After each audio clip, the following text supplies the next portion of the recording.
देखिए, मुंबई में दो किस्म के लोग आते हैं। जो अपने विदेशी व्यापारी, फॉरेन बिजनेसमैन और इंश्योरेंस पीपल, बीमा के लोग, वो चर्च के कोलाबा में जाते हैं, वो शहर में जाते हैं काम करने के लिए। तो वो समस्या मेरी नहीं है, वो किसी और की प्रॉब्लम है। मगर जो मशरूम देखना चाहते हैं ना, वो मेरी प्रॉब्लम है। मेरा काम है जो धारवी की झोपड़पट्टी में जो रहते हैं और जो रेफ्यूजीज है, जो शरणार्थी हैं, उनके साथ मेरा काम है। और जो विजिटर्स आते हैं, जो मशरूम्स देखने के लिए आते हैं, उनकी सलामती रखना वो भी मेरा काम है। वो कहिए कि भाई मैं पुल हूं धारवी और मुंबई के बीच में। धारवी से अनजान लोग जो पहली दफा जाते हैं धारवी में, उन लोगों के लिए जाना, अंदर जाना बहुत डरावना हो जाता है। तो हम क्या करते हैं, हम उनको बताते हैं कहाँ जाना है, उधर के जो रीति रिवाज है वो भी हम उनको समझा देते हैं। तो उससे वो जो धारवी में रहने वाले हैं, जो झोपड़पट्टी में रहते हैं, स्लम्स में रहते हैं, वो वो परेशान नहीं होते।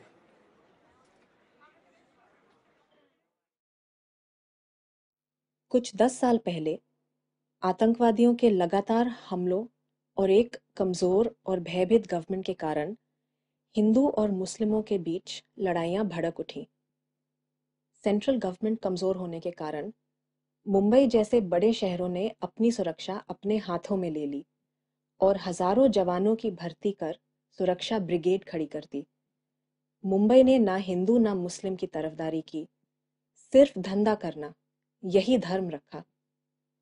शांति और काम ढूंढते हुए देश भर से हजारों पढ़े लिखे लोग मुंबई आए।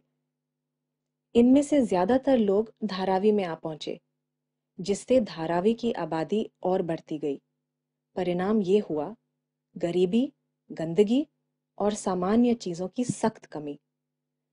मुंबई के नेताओं का सारा ध्यान आतंकवादियों की तरफ लगा हुआ था और धारावी की बढ़ती आबादी की ओर उन्होंने उचित ध्यान नहीं दिया। आज भी धारावी और मुंबई के गवर्नमेंट के बीच बहुत कम ताल्लुक है।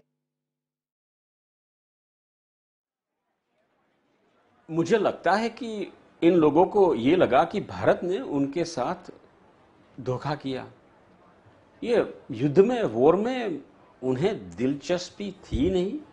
वो तो सिर्फ शांति और सुरक्षा चाहते थे। सिविल वॉर से 2 लाख आदमी धारवी में आ गए। उसी वक्त हमारे पुलिस फोर्स से आधे लोग डिफेंस ब्रिगेड में भेजे गए। हमारा यूनिट बहुत छोटा सा है, मगर हमें सबसे ज्यादा जानकारी है कि भाई धारवी में क्या हो रहा है। मुझे ये आश्चर्य है कि ये जगह कितनी बदल गई है। 30 साल पहले धारवी एक बहुत बुरी जगह थी, मगर अब ये जगह बहुत अच्छी जगह है। धारावी का लैंडस्केप बहुत अजीब और गरीब है। इस लैंडस्केप ने अपना जीवन एम्स्टर्डम के बाहर एक प्रयोगशाला में एक्सपेरिमेंटल बायोटेक्नोलॉजी के रूप में शुरू किया। Now, 5 years ago, there was a break-in at our facility in the Netherlands. Acts of corporate theft and sabotage aren't really that unusual, but this one is a little bit different. Understandably, there are some who consider what we do to be controversial. Yet, I see what we do as potentially very valuable. As far as the samples, we expect to see them re-emerge with another research group, or even potentially get a ransom demand for it. A year after the incident, I received an email from a colleague of mine who works with an international network of observers. He noticed that there was technology similar to our research being used by refugees in the Mumbai slums.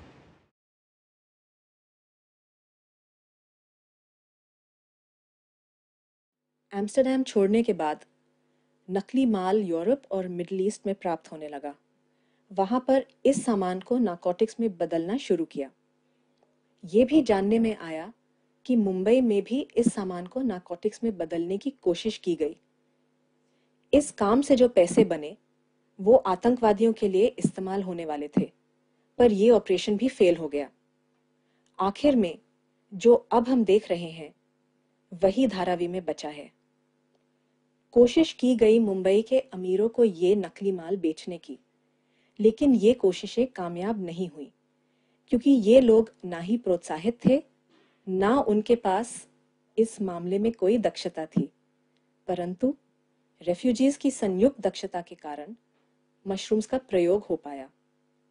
कुछ समय बाद पहले mushroom पैदा हुए और धारावी की micro economy का जन्म हुआ।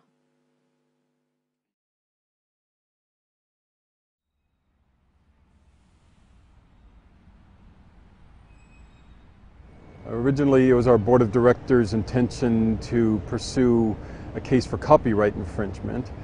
Now, as it turns out, we really didn't have a basis for the case. The genetic markers on the samples that they had were so drastically different from our own. I mean, the modifications they had made were just dumbfounding. Were there problems? Yes, that's to be expected, really. They were only working with rudimentary equipment and facilities, yet the applications is what's really incredible. I never really expected it to be used for this kind of purpose when we started working with it.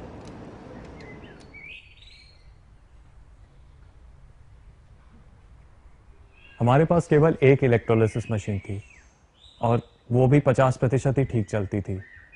यानी शुरुआत में हमारी progress बहुत धीमी थी। Farm यहाँ था, यहाँ हर काम मोमबत्ती से होता था। हमेशा हम 3-4 लोग यहाँ होते थे और हम घर से इतना दूर थे कि 2-3 दिन यहीं रह जाते थे। ये सबसे पहला है। उस टाइम के बहुत कम बचे हैं अब, पर ये बहुत ही मजबूत है और पहले बहुत जल्दी बढ़ा था। जब मैं पहले यहाँ आया था तो धारवी के गुंडों ने इसे अफीम या गांजा जैसा समझा। हमने जल्द ही ये सुलझा लिया कि ये कैसे बनाया गया था। अंदर की जीन्स को बदलकर इसे मजबूत और तेजी से बढ़ने वाला बना दिया था। हमारे बीच एक कृषि तज्ञ थे जिन्होंने और जीन्स को बदल दिया जिससे कि हम इससे शक्ति निर्माण कर सकें, जैसे कि एक प्रचंड आलू की घड़ी। आप सिर्फ एनोड और कैथोड इसमें लगा दें और फिर सीधे इसे गाड़ी की बैटरी या और कहीं लगाकर उसमें से इससे शक्ति ले ले। हमें ज़्यादा शक्ति की ज़रूरत नहीं, सिर्फ खाना और बत्ती। एक मशरूम से जो शक्ति मिलती है वो हमारे लिए काफ़ी है। 1 या 2 से पूरी बिल्डिंग को शक्ति मिल जाती है। सरकार से बातचीत हुई थी इसे बढ़ाने के लिए, बट धारवी के बाहर इसकी कोई मार्केट नहीं है और वैसे भी हमें इसे बेचना नहीं था। यहाँ ना कोई नेता है ना ही शासन। कई सालों तक अंधाधुंध थी, बाकी स्लम्स की तरह। पर जब लोगों ने धीरे धीरे कोशिश की तो हमारा ये नया घर और गांव बस गया जिसे आप आज देख रहे हैं।